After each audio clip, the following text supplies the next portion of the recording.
Okay. This should be the final part for this volume. So let us continue. 9. Worst elf ever. Just as the elf is about to finish off the family servant, I cut into attack. Teleport! And then a swift punch to the face. That's right. Since I have a partly human form, I can punch things now. I still can't really kick, though.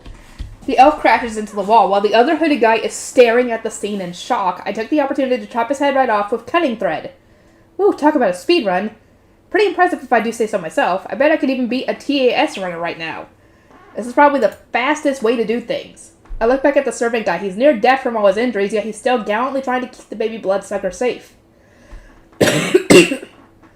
In his eyes, I see that he's quite wary of me. I mean, I guess it's natural not to trust a half-human, half-spider who just popped up out of nowhere. But I did help you out, you know. Couldn't you lose the attitude? That's because I'm so nice. I suppose I'll heal him despite his rudeness. What? As his wounds recover thanks to my healing magic, the man looks at his recently transformed body in shock. You are not an enemy? I simply shake my head. Not sure if that's enough to clear up his doubts or not. Just to confirm, I appraise the guy and see that his race includes vampire. Ooh, that naughty little bloodsucker turned him into a vampire. Maybe because they were in a tight spot?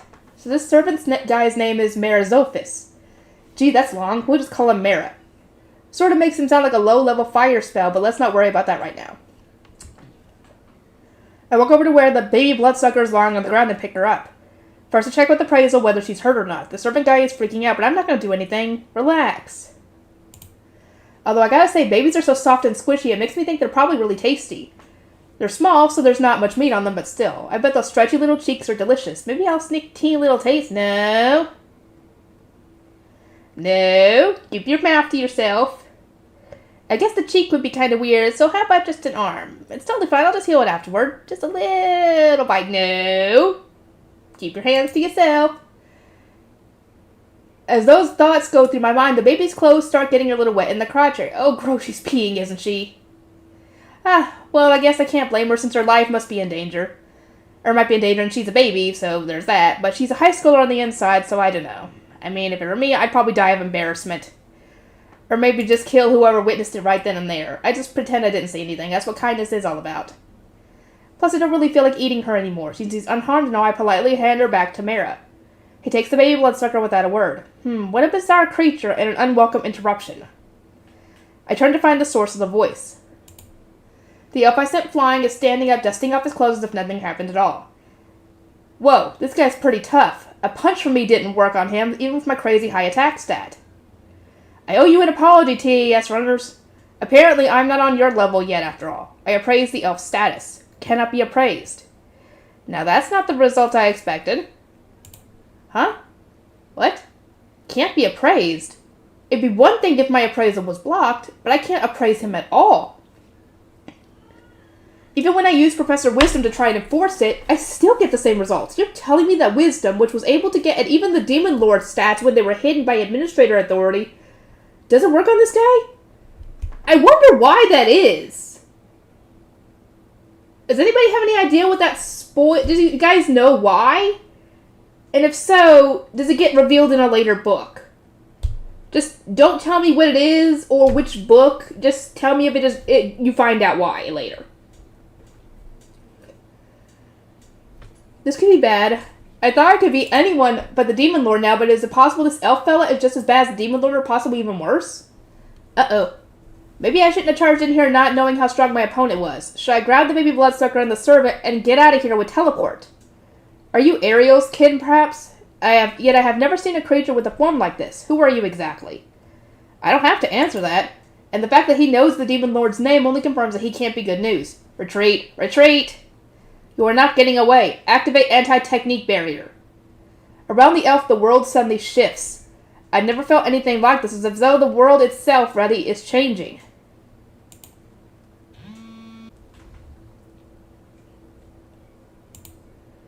Everything looks the same. Sound, smells, taste, touch, none of that has changed either, but something about the world is different. It's like this one spot had been cut off from the rest of the world. Like we've suddenly been flung naked and defenseless in the middle of a twisted winter wasteland. What's going on? Feels like a world that was once kind has suddenly turned its back on me. What's happening to me? But I have no time to worry about these strange feelings. The teleport magic I was trying to invoke evaporates. And as if that wasn't enough, my constantly active skills like Divine Dragon Power, Battle Divinity, and Magic Divinity get cancelled out too. This barrier can block skills as well as magic? Even the Demon Lord's Divine Dragon Barrier couldn't do anything like that. I believe you may just be worthy of being my opponent. My name is Patimus Harifinus. Remember that name. There is no need for you to introduce yourself, as you are no doubt about to die by my hand. The elf called Patimus sways slightly. A moment later, he approaches me at ferocious speed, raising a fist to strike. Wait a second! Are elves supposed to be good at magic, but physically not very strong? I always pictured elves being bad at hand-to-hand combat. But if this guy is opening with a punch instead of a magic spell, he must be a powerhouse fighter or something. I'm guessing that maybe his barrier thing he invoked cancels out his magic too, and that's why he's doing this? I don't know. That's not how elves are supposed to be. But he's not so fast that my speed can't handle it. Unlike the Demon Lord, at least my eyes can still follow his movements. I dodge his fist with ease. Almost. Huh? The elf's fist passes right in front of my human face. As it grazes my cheek, it cuts my skin just a little. I wasn't able to dodge it completely, but I thought he wasn't too fast to handle. My body wouldn't move the way I wanted it to, so I ended up getting grazed. Crap. This is really not good. In fact, it's even worse than I thought. I thought Patimus's barrier rendered magic and skills ineffective. But I was wrong. It's far, far worse than this. Magic, skills, and even stats. That barrier cancels out all of them. It's a barrier that rejects the system. Inside this barrier, I'm barely any different from your average Joe. And now I'm trapped in this hopeless situation. Every ounce of confidence drains from my body. My strength is entirely dependent on the system. My stats, my skills. Without those, aside from the fact that my lower half is a spider, I'm just like any ordinary human. But I guess that's to be expected. The only factors making me anything other than ordinary are the stats and skills given to me by the system. All the power I've built up until now has all been taken from me in an instant. My mind goes completely blank.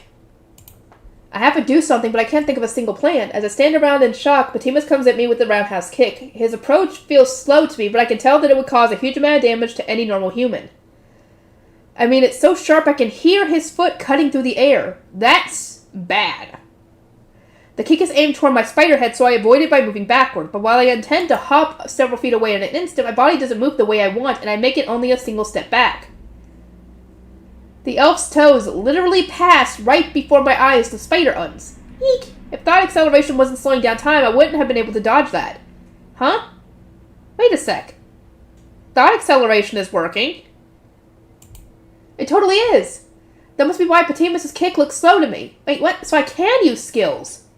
While Patimus is still finishing the kick I narrowly avoided, I aim some thread at him. In the end, this thread is a skill I can count on more than any other. Before the thread leaves my body, it loses its shape and vanishes. It isn't working after all. I can't use it. So why can't I use thought acceleration then? I test all my skills in rapid succession, sorting out which ones I can use and which ones I can't. Some of them work well without a problem, while others definitely don't.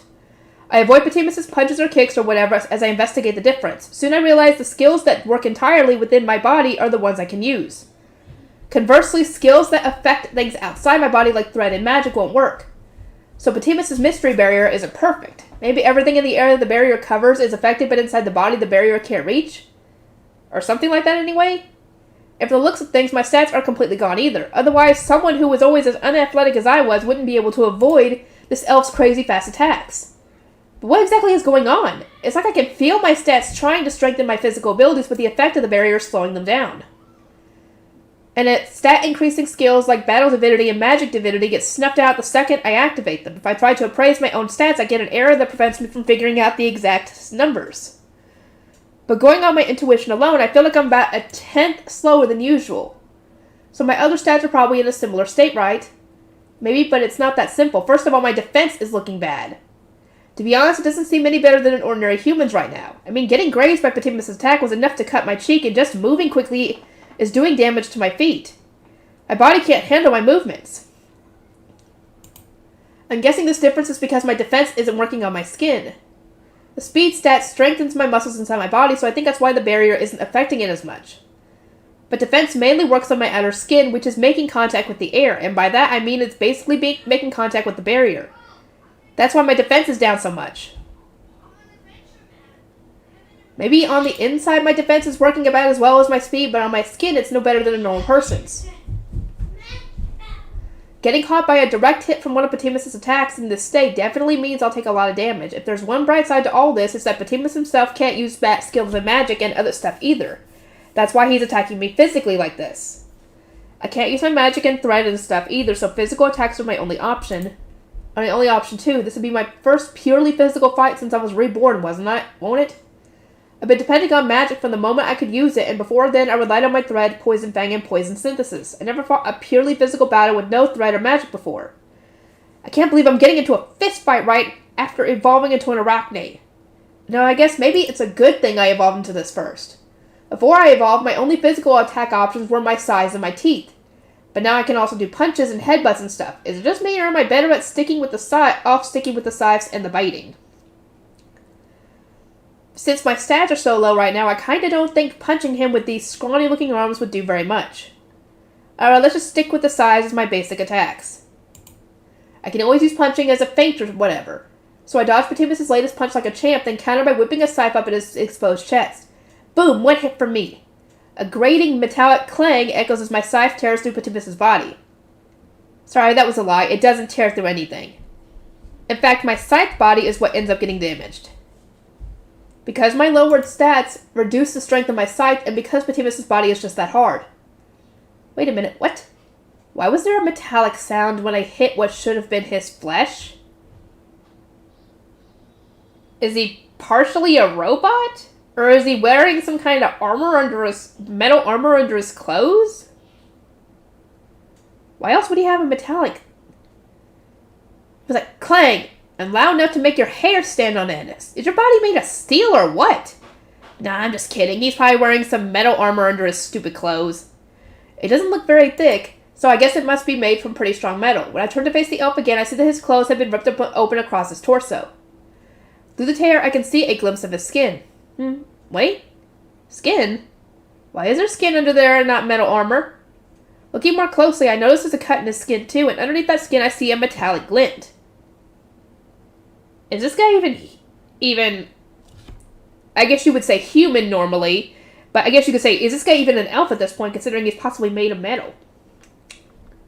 Huh? Metal under his skin? Does that mean the inside of his body is made out of metal? I guess I wasn't kidding. This guy's body is seriously made of metal. What's going on here? Are you a damn robot? Come on, what the hell is this, dude? While I'm busy freaking out about Patimus's weird body, he presses the attack, completely disregarding the cut across his chest. He quickly closes the distance between us, and this time, he swings an open hand at me in an attempt to grab. He must have figured that if I'm going to dodge and counter his punches and kicks, he should do something that stops me from moving. I dodge away from his hand and keep moving backward. I never experienced close-quarter combat like this before. If he pulls me into a sleeper hold or something, I won't be able to get away. All I know how to do are simple punches and cuts with my scythe, stuff like that. I'm not sure any professional fighter would say that my stance is all wrong or whatever. My only hope is to keep fleeing on foot from Patimus's attacks while getting in counterattacks when I have the chance. Patimus and I are locked in a fast-paced dance around the small restricted space of the mansion entrance. Mira clutches the baby bloodsucker to his chest, crouching in a corner to keep her from getting caught in the rumble. Since we don't seem to be getting anywhere, I grab a vase from a random shelf and fling it at Patimus. The expensive-looking vase flies right at Patimus. Flour and water scatter through the air as it smashes in pieces against the elf's face. Sorry about that, I'll pay for it later. Or I would, but I have no money. I'm very, very sorry. As I silently apologize to Mira in my heart, Patimus charges at me again, heedless of the vase, shards everywhere. Shit. I should have known a vase wouldn't damage this freak. I'm still in my vase-throwing pose. I tossed it in the hopes of catching Patimus off guard, but now it's put me in a pinch instead. As the frightening elf bears down at me, I force my legs to move and evade. The recoil pitches my human upper body forward, but it's better than letting him catch me. Okay, it damaged my back, so that sucks. But suffering nullification makes that easy enough to bear. I'm sure a human would have had trouble recovering from a throwing pose as quickly. But I, a great arachne, have 8 wonderful legs.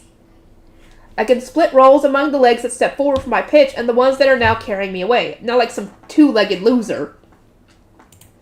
But Patimus doesn't slow down, intent on catching up to me anyway. He's not just trying to grab me, he intends to tackle me.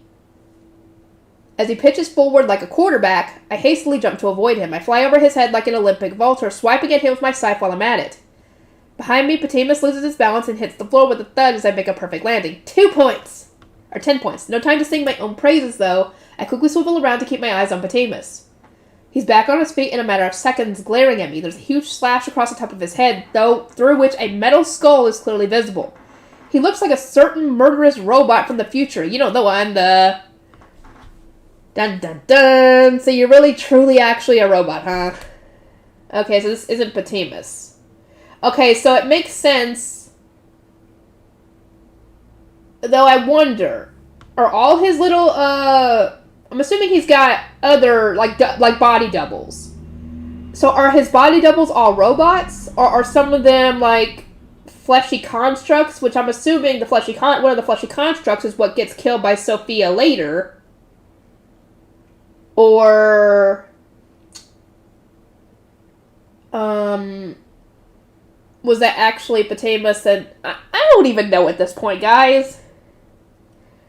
That's a robot, alright. We got a live one here. I mean, come on, are you kidding me? What happened to elves treasuring the blessings of nature and all that crap? Why are they an technologically advanced super civilization now?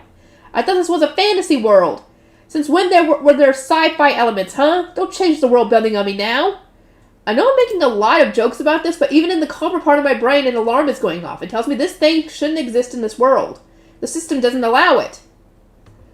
Because it's that kind of mechanical technology that brought this world to the brink of collapse in the first place. World-destroying technology like that shouldn't still exist here. Yet this guy is using it without a care in the world. He must be out of his mind. No sane person would use something like that in this world. Now I really feel like I have to stop this guy, not just for the sake of my immediate survival. But my attacks don't work on that steel body of his. He's not landing any hits on me either, but it's taking everything I got to avoid him. I could slip up at any moment. You are more persistent than I expected. How irritating. I did not want to use this, but you leave me no choice. Instead, Patimus changes the game. His right arm falls away with a metallic clank. What emerges instead is unquestionably the barrel of a gun. Excuse me? How far are you going to take this genre-bending thing exactly? Yeah, what the fuck, dude? Wait, I'm in trouble here. I hastily kick off the floor and run along the wall. Bullets follow close behind me, leaving a trail of holes. Sure, if you can't use magic, just use something physical like guns. I get that, but come on, this doesn't seem fair. I dash along the wall, avoiding the machine gun-like rain of bullets. Soon I angle upward, reaching the ceiling. I keep running upside down in an effort to avoid the gunfire. It's not really working, though. No matter how fast I move, I can't completely dodge an endless rain of bullets in this weakened state. Several bullets pierce my body, tearing through skin and flesh. Thanks to suffering nullification, there's no pain, but I can still feel the sensation of foreign objects entering my body. This calls for desperate measures. I reach the point on the ceiling directly above Patimus, then I let myself fall. As I plummet straight toward him, Patimus concentrates his fire on my human head. Bullets burst through it, ripping my head to shreds. You fool! Yes, that is my real head, but I still have another one where that came from. Even if you shoot my human brain to bits, I still got my spider brain. As long as one of the two remains, I can still function just fine. Patimus, perhaps alarmed by the fact that I'm still moving after evidently losing my head, Patimus' expression turns sour. I decide to fix that for him. With a nice gravity-boosted punch to the face. Since I used my full strength with no regard for the likelihood of breaking my arm, Patimus' face crumples inwardly, his neck twisting at an unnatural angle. The impact sends him spinning like something out of an action movie, crashing into the wall. Meanwhile, bullets keep spraying out of his right arm, scattering in all directions. I quickly check to make sure the baby bloodsucker and Mara are all right. They don't seem to have been hit. Patimus slumps down, still pointlessly firing bullets into the floor. Then the sound stops abruptly. Is he out of bullets? Or is he dead? Yeah, I guess he didn't want to use it because he had limited ammo. More importantly, is he dead? As I hesitate for a moment, wondering whether to attack, Patimus snaps back to his... What the fuck? Dude! I know he's a robot, and robots normally can't die, but seriously, don't you think that maybe destroying the mechanical brain would keep him from getting up? His neck is still twisted at a frightening angle. Please don't give me a dang picture.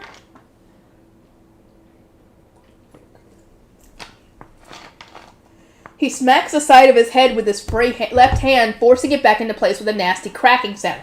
I know I'm one to talk, but that's pretty damn creepy.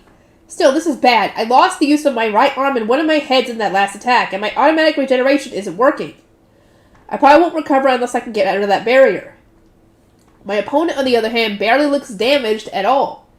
He seems to be out of bullets at least, but that came at a high cost for me. I'm out of my league, and this could be serious. If I die here, the barrier might prevent immortality from working. It leaves egg revival as my last option, but all my eggs just hatched. I don't know if I can transplant myself into a baby who's already hatched since I never tried. For that matter, I don't know if I could even do that from inside this barrier in the first place. If I get killed now, that might actually be the end. I charged in here on a whim, and now I might be facing my doom. How bad can my luck get? Should I have just forgotten about the baby bloodsucker and not gotten involved in the first place? There's no point thinking about this now. It's too late for regrets. I gotta figure out how to deal with this situation. You're quite dangerous. If I do not deal with you now, I suspect it will cause no small amount of trouble in the future. I shall make this place your grave. Wow, he's officially declared that he intends to exterminate me. Thanks, but no thanks. It doesn't seem like this guy plans on letting me get away then. If I want to make it out of here alive, I have to defeat him somehow.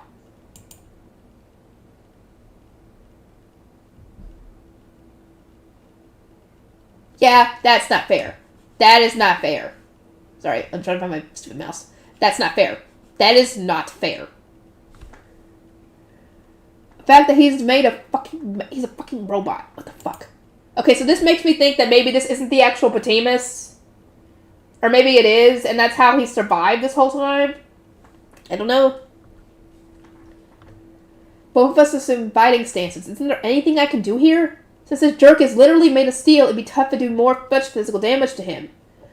If I want to do that, I have to use outside forces like I did with gravity earlier and be prepared to damage my own body in the process. With my defense lowered like this, my body can't even handle the recoil of my own attacks. All he has to do is attack without worrying about defense. Meanwhile, I can barely deal him any damage and end up hurting myself in the process. At this rate, I'm going to lose.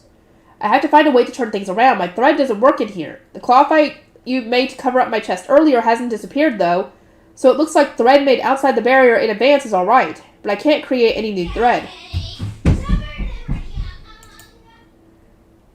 All I've got is the cloth wrapped around my chest, and I can't use thread control to remove that, so it's not useful as anything but armor. Thanks to the barrier, it doesn't even seem to provide any defense. Thread is part of my very nature as a spider, and the barrier prevents me from using it. All I've got left is what essentially amounts to a slightly pretty white scrap of fabric. Useless. I can't use magic either. It evaporates before I can even put a spell together, never mind activate it. What's left? Evil eyes? They're not much different from magic, so I doubt those will work either. Patimus points his right arm-turned gun at me, even though he should be out of bullets. Instead, the muzzle glows and shoots at a bullet of light. Yikes! Good thing my gut told me to dodge anyway. I probably would have been blown into atomic particles if that hit me. It totally blew up the wall behind me. Wait, what even is that thing? Since the barrier is still active, it can't be a magic attack. Is it a plasma bullet or something? Patimus fires another one of the mysterious light ball things. Thanks to the few seconds between the time the muzzle glows and when it actually fires, I managed to dodge it again. Unlike the bullets he was using before, he doesn't seem to be able to use those rapid fire. If he could, I wouldn't be able to dodge them all. After I avoid the second shot, Patimus changes tactics. He starts closing the distance between us, still pointing the gun at me. I guess if you can't hit something, the logical next step is to do it up close and personal. We both already know that I can't break through Patimus' defenses. I don't have any long-distance attack methods right now. But since he has nothing to fear from my short-range attacks either, this guy can fight me at whatever distance he wants. He keeps getting closer, trying to land a one-hit kill shot that I can't avoid. It's a very simple plan and a very dangerous one. He's looking to clinch his victory. And all I can do is keep running away. I have no choice but to avoid letting him get too close. Without any means of turning things around, my frustration starts to build, not to mention panic. I feel like I'm nearing death with every passing second. Shit. In that moment of fear, I move a fraction of a second too slowly. Patimus seizes that moment, his gun muzzle glowing. It comes after me faster than I can dodge. It's so used I can't get away in time. Out of sheer desperation, I use the one thing I haven't tried, my evil eyes. Jinx evil eye, inert evil eye, repellent evil eye, sealing evil eye, anti-magic evil eye, and knowing full well that it might destroy me, annihilating evil eye. But just as I expected, none of them work, except for one. So which one worked? Was it annihilating evil eye? What is this?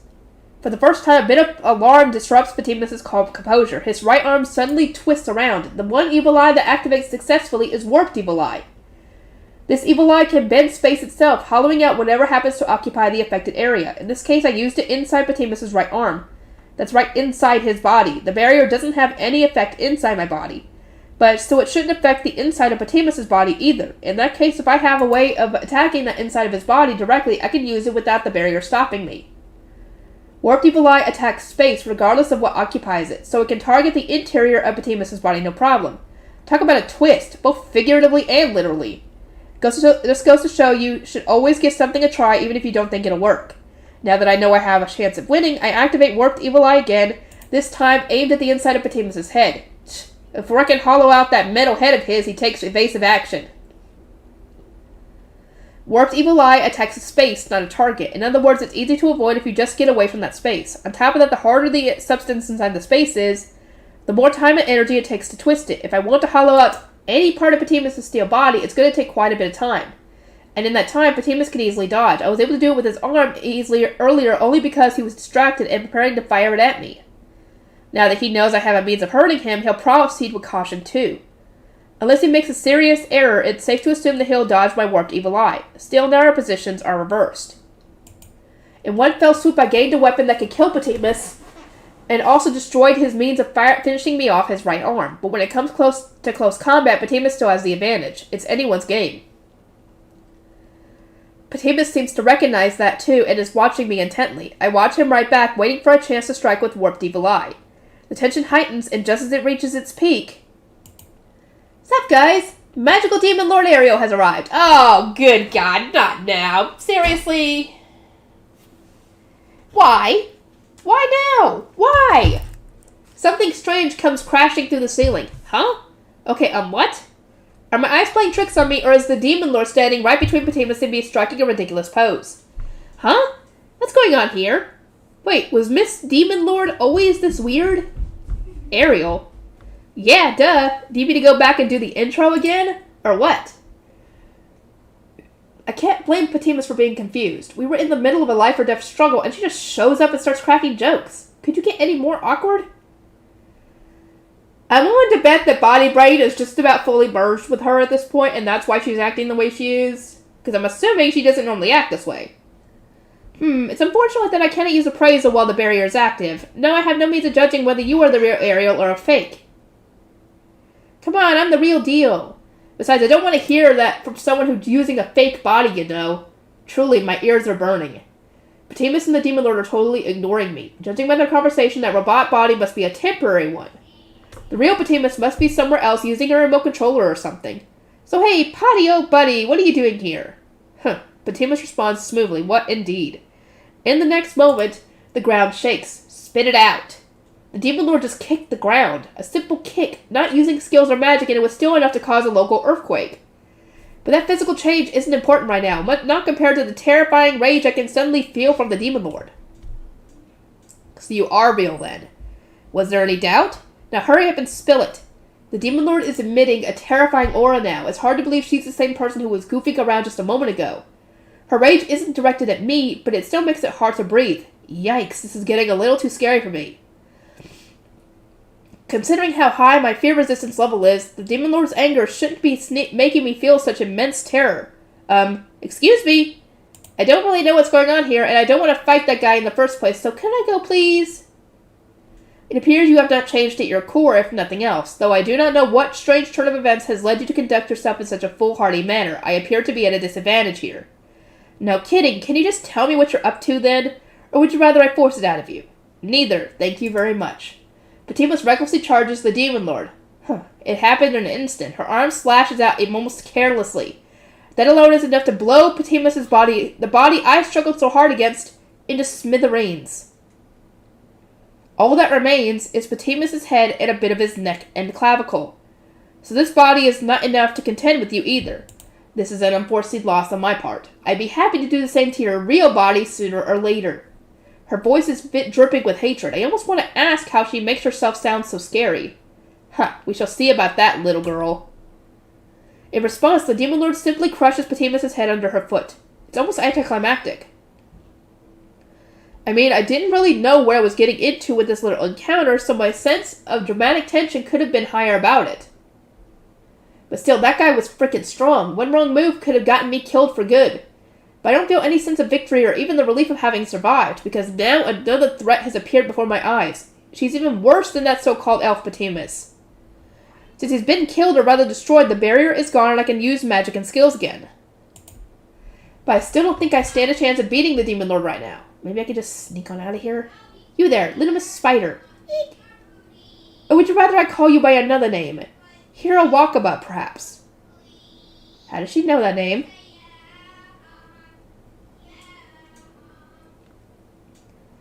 Wait, more importantly, she's speaking Japanese. I'm guessing this is former body brain talking.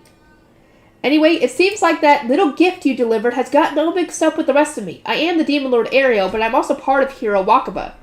I think Ariel is still the dominant one, but I can't actually tell myself. See what I mean? My personality's changed a bunch, right?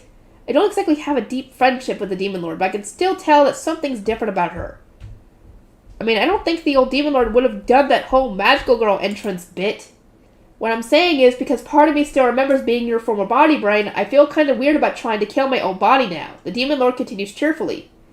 Although, I kind of thought I'd finished you off in that last battle. I mean, my abyss magic should have literally erased you, so why are you still alive? And, well, I don't get you. I don't get it. Killing you the normal way doesn't work, and killing you in a special way doesn't work either. Can you even be killed at all? I mean, seriously, since you seem to be practically immortal for some reason, I don't even want to fight you anymore. I'm scared, to be honest. The Demon Lord? Scared of me? That being, whom I basically consider to be a terror incarnate, is saying that she's the one who's scared of me.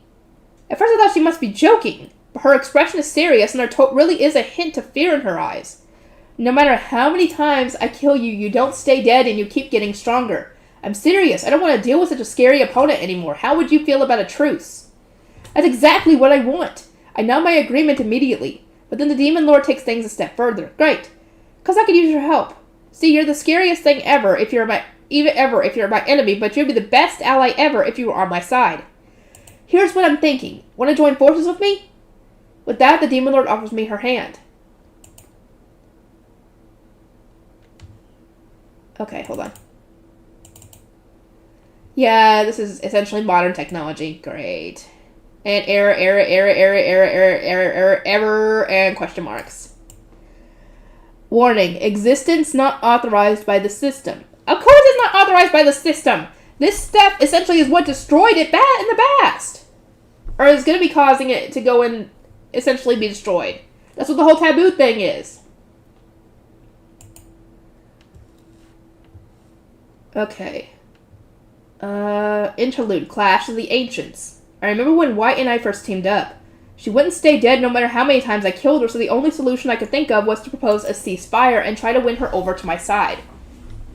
Okay, so White is our spider friend. Okay. And yet, the Demon Lord is former body brain and the Demon Lord combined at this point. Okay, so now I know what's going on. Not dying because of the immortality skill is one thing, but White came back even after I hit her with abyss magic, which even the immortality skill shouldn't have been able to save her from. That was the last straw. By that point, the part of White that was in me, the parallel mind once called body brain, had already blended with me completely, leading to my current self. Once I was certain no more changes would occur, at least not against my own will, I didn't have any reason to continue treating White as an enemy. I guess I was still a little bitter about her killing the queen, her army, my puppets, and so on, but there was nothing to be gained by fighting her anymore. I mean, to be fair, she killed everything else because they were attacking her and it was self-defense, if you want to go that route. So, I mean, wouldn't you fight back if something was coming after you and trying to kill you? Yes, you would. Anybody would. And the queen was just, causing her problems, trying to keep her under control and trying to attack her. No, the queen one was self-defense too. Because the queen was trying to get her to stay and be part of her army. She didn't want to. And so to get rid of that little connection, she just, defended herself. Besides, for whatever reason, I had a gut feeling that I'd be the one to go down eventually. Eventually, maybe. So I gave up on trying to defeat White and shift gears to trying to recruit her instead. I lost the queen, but I gained that powerhouse who defeated her. On top of making a dangerous enemy into an ally, this meant I could keep a close eye on her at all times. It was a bit of a gamble since she was no less dangerous then, but I didn't have any other choice. At the rate things were going, I definitely would have gotten killed by White someday. I won that bet and gained an invaluable ally in the process. Yes, a very important and invaluable ally indeed. It's been more than 10 years since then. The two of us worked hard together to get to where we are now. It's been quite the journey. This is something I've desired since long, long ago. And today it will finally come to fruition. When I think of how long it's been, the 10 years I've spent with White seem like they've gone by in a blink of an eye. Although there were 10 very eventful years. As emotions briefly overcome me, I look up to see a mechanical menace that shouldn't exist in this world standing in my way. The only creatures who would use such a device are the elves. More specifically, only the one called Patimus, I suppose. You remember what I told you before, right? Who can say? I hardly have the time to memorize every used word spoken by a little girl. Patimus's voice echoes through the speaker of the first of the army of machines. I face down the army with a sneer. You think these little toys can stop me? Shouldn't you have sent the hero after me instead? Not that it matters, since White should be on her way to that hero right now. A hero is merely the plaything of the administrators. I have no need for such trifles. We'll see if you still feel that way a few minutes from now. A swarm of spider monsters assemble behind me, enough to oppose Patimus's mechanical forces. All the Terratech that live in the Great Garam Forest have gathered here, with the giant Queen Terratech leading the way. The Imperial Army and even the Demon Army are here only to even out the numbers. My real forces are this swarm of spiders, including the Queen Terratech. Not to mention a few very dependable associates, especially White. With all this preparation I have to make sure we succeed, you know. Patimus, I'll say it again. Today I'm going to kill the real you. We shall see about that. The machine army invokes their barrier. One that cancels out the very system that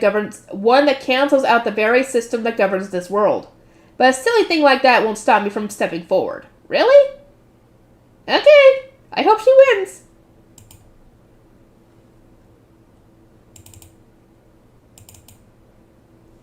Yeah, he's definitely more machine than man at this point.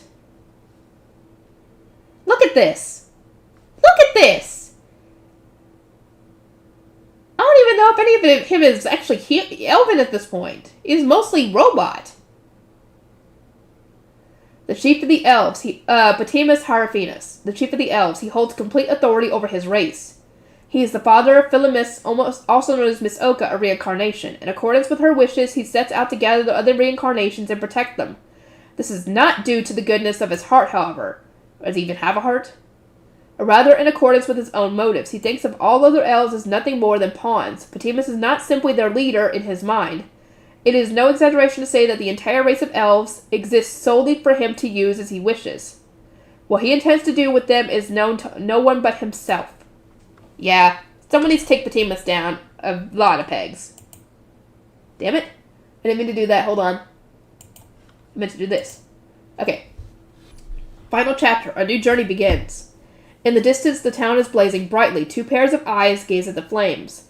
They belong to Mira and the baby bloodsucker in his arms.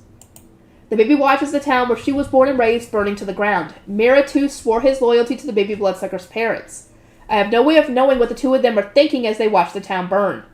But I figure I'll let them keep looking for as long as they need. The Demon Lord is standing around nearby, my longtime enemy with whom I've chosen to join forces. So, gonna answer me, or what? The Demon Lord smiled cheerfully, but their eyes weren't mirthful in the least. I didn't know what would happen to me if I said no.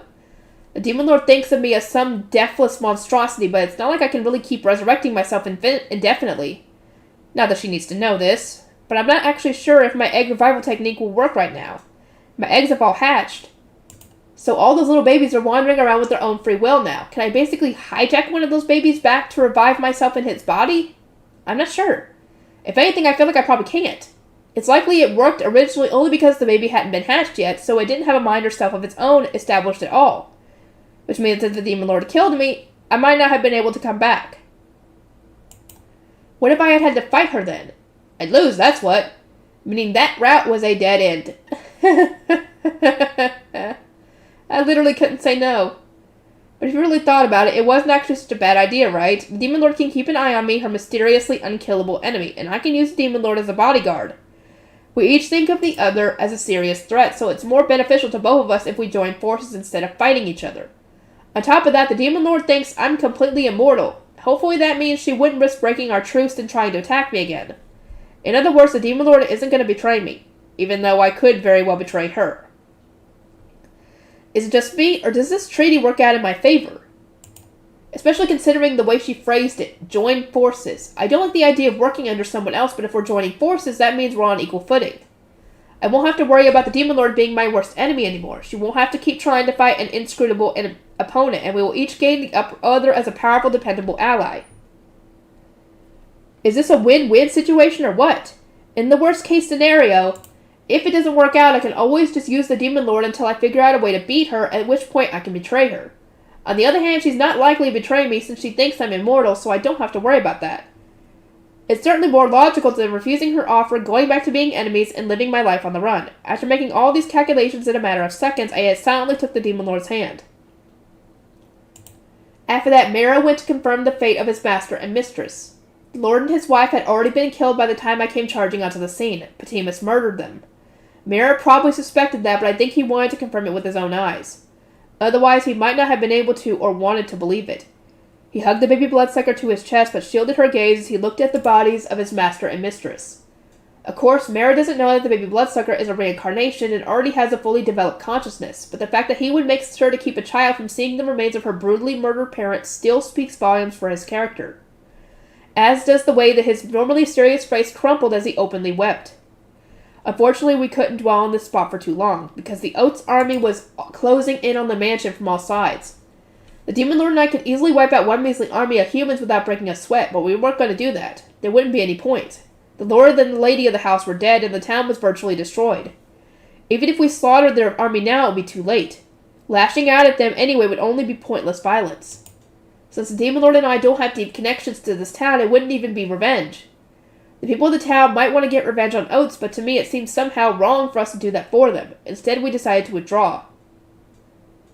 Finally, Mera pulls his eyes away from the burning town. You finished? Yes. There's a tremble in his voice as he answers the Demon Lord, but behind it I think I sense a will that can't be broken. Please accept my gratitude for your assistance, belated though as it may be. Mera bows his head politely to the Demon Lord and me, but when he looks up again, there's a bit of suspicion in his eyes. I apologize for asking such a rude question after you've just saved our lives, but might I inquire as to who you are? Well, yeah. We might have saved his life, but I'm still a half-human, half-spider arachnid, and based on her entrance, the Demon Lord might be even weirder. Magical Demon Lord? Come on. Talk about sketchy. You can't blame the guy for having his doubts. I am the one and only Demon Lord Ariel in the flesh, and this is the spider monster you guys were praising as a divine beast until recently. Or her evolved form anyway. The divine beast? Mera looks at me in surprise. So you're just gonna ignore the part about her being a Demon Lord? Huh, come on, I'm the Demon Lord here, can't I get a little respect? The Demon Lord puffs her cheeks irritably. Weirdly childish, but also pretty cute. Maybe I should make myself a little clearer then.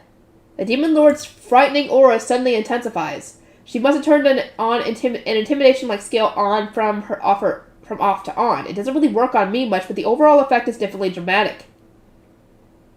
Mera's entire body breaks into a sweat. His expression is frozen with fear. As a little bonus, I can sense all the living creatures around us simultaneously running away. I am a genuine, bona fide Demon Lord. Demon Lord Ariel is my name. Nice to meet you. Jeez, when she stops acting like such a weirdo, she really is a terrifying Demon Lord. I'm sure Mera is crystal clear on this fact now as well. I doubt there are many others out there who can produce such an intimidating aura. Demon Lord, but why? He probably wants to run away screaming right now, but instead Mera stays rooted to the spot, holding the baby bloodsucker protectively. On top of that, he even asked a question, though his voice cracked while he did. This guy's got guts. Well, it's a long story, but basically, the Demon Lord explains our history. She tells Mera how she and I were enemies until recently, and that while she was chasing me down, she saw that her longtime enemy Patimus was here and decided to intervene.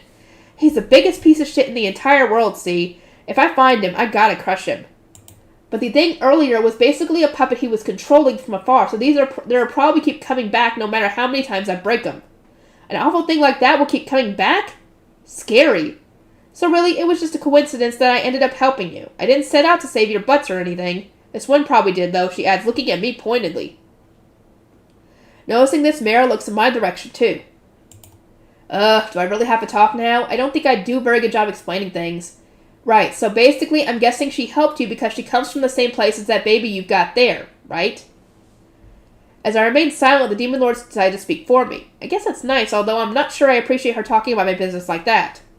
The same place? Yep, that's right. Okay, question time. What's your name, little missy? The Demon Lord grins broadly as she peers at the baby Bloodsucker's face. Lady Ariel, the young miss, cannot speak yet. Oh, gotcha. Can't move your little mouth properly yet, huh? How about I hook you up with some telepathy, then? I do not believe that is the problem. Sure it is, because this kid is a reincarnation from another world, just like our spider friend here. The demon casually reveals the baby Bloodsuckers and my big secret. Reincarnation? Mira furrows his brow. He probably is not too familiar with the concept. See, a certain dumbass from this world did some stupid crap and ended up causing trouble for another world. Pardon? Just listen. Basically, a bunch of kids from that world ended up dying because of this world's problems. And the god felt bad about that, so he grabbed the souls of those kids who died and popped them into this world to be reborn as babies. In other words, reincarnations. Uh-huh. Mira's expression says clearly he has no idea what the Demon Lord is talking about. I mean, if reincarnation is normally not a thing in the world you're in, of course you're not going to know what that is. Well, yeah, you can't just drop a crazy story on someone like that. These reincarnations are born with their memories from their previous lives. And they got a nice little bonus from that god, too. I'm not sure if that's a why, but I'm pretty sure the guys who attacked you lot are after the reincarnations, by the way. Wait, really? Does that mean the Potamus elf guy is targeting reincarnations? Forgive me, but what does that story have to do with... Wow, you're slow on the uptick. I'm saying that the baby there is one of those reincarnations. Huh? Isn't that right, Sophia? So, what was your name in the other world, huh? The baby Bloodsucker looks visibly shaken by the Demon Lord's question. Shoko Nagishi. Then after a moment, she reveals her name through telepathy. Sweet, we got a name. So she really is a reincarnation and a vampire, too. Yeesh, talk about having problems. Anyway, Miss Spider over there is a reincarnation too, just like the baby. So I'm guessing she was keeping an eye on her out of a sense of kinship, trying to protect her from all those problems. Am I right? She looks at me again. I guess I was kind of looking out for her, so she's not wrong, per se. Denying it would be a pain, so I just nod an affirmation. Well, now you're all caught up on our whole situation. My turn to ask questions. What are you guys going to do now? Both Mira and the baby Bloodsucker seem flummoxed by the Demon Lord's question. Mira is probably still in shock over the revelation that his young vampiric ward is actually a reincarnation, and I doubt he has any idea what to do next. If you ask me, you've got a couple of options here. First, you could just go to another town in Sariella. Second, flee to a different country. Third, show up in Oats. Okay, that third one's not a great option, but I honestly wouldn't recommend the first two either. The Demon Lord carries on disinterestedly. You two are vampires now, not humans. Can you imagine how hard it's going to be to get by in human society when most people think you're some creepy legend come to life? Instead of Mira, it's the baby Bloodsucker who turns pale at that. Mira Zophis, I'm sorry I turned into a vampire. It was the only thing I could think to do at the time. The baby seems to feel guilty for turning Mira into a vampire, altering his life forever. But I don't think she had much of a choice. Turning him into a vampire to fight for both of them was the only way they could have gotten out of that mess. And if I were in her place, I'm sure I would have sucked Mira's blood to make him into a vampire without a second thought. Please do not apologize. If anything, it is I who should do so. What? Why? Because I could not protect you. I am terribly sorry. Mira bows his head to the baby Bloodsucker in his arms. Besides, if you had not done what you did, I would have died. I cannot be anything but grateful for that. But you're a vampire now. You can't live as a human anymore. That is all right. In fact, it may be for the best so that I might better protect you. Mayor Zophis, you still want to protect me? My master and mistress entrusted you to me, young miss. Thus I shall protect you for as long as I might live. Whether you are a vampire, a reincarnation, or anything else, it makes no difference to me. Mayor Zophis. In Mira's bold declaration, the baby Bloodsucker repeats his name as if overwhelmed with emotion. This is moving stuff. Although I'm not sure if the Demon Lord needs to be bawling about it next to me. I mean, I know it was touching and all, but to the point of crying about it? Body brain is in control at this point. I don't know, maybe I'm just insensitive. Oh, this is too much. Just come with me, you two. I'll take you under my wing. Whoo, boy, looks like they set her off somehow. Well, I guess it's fine. I would have felt a little weird about rescuing them and then ditching them to fend for themselves somewhere. Pretty good deal, right? I mean, I'm the Demon Lord, just so you know, there's pretty much no one in this whole world who can beat me. You'd be pretty lucky to have my protection, no? I mean, you probably realize this, but those guys who attacked you were no ordinary thugs, but I can fend them off easily. And the demon territory I rule over, no one's going to give you a hard time for being a vampire. So you'll be safe from the elves, and you can live freely as vampires. It's 2 birds with 1 stone. So, what do you say? Want to come to the demon territory with me? Mira and the baby bloodsucker exchange looks. I shall abide by whatever you choose, young miss. Alright, just let me think about it a little, please. Sure, no prob. Take your time, think it over. How about you travel with me for a little trial period, though? You don't want to get attacked again right away, I'm sure. Let's head for the capital of Seriella, shall we? Once we get there, you can make up your mind. With that declaration, the Demon Lord determines our next course of action. We're traveling to the capital of Seriella. There, the baby bloodsucker and Mira will decide whether they want to stick with the Demon Lord. And it kind of seems like I'm coming along too. I mean, they did say a truce, so you're working together, so of course you're going along. I feel like I've just been going with the flow lately, but I guess that's fine. Whatever the baby vampire decides, I might as well see it through to the end, considering that I've already come this far and all.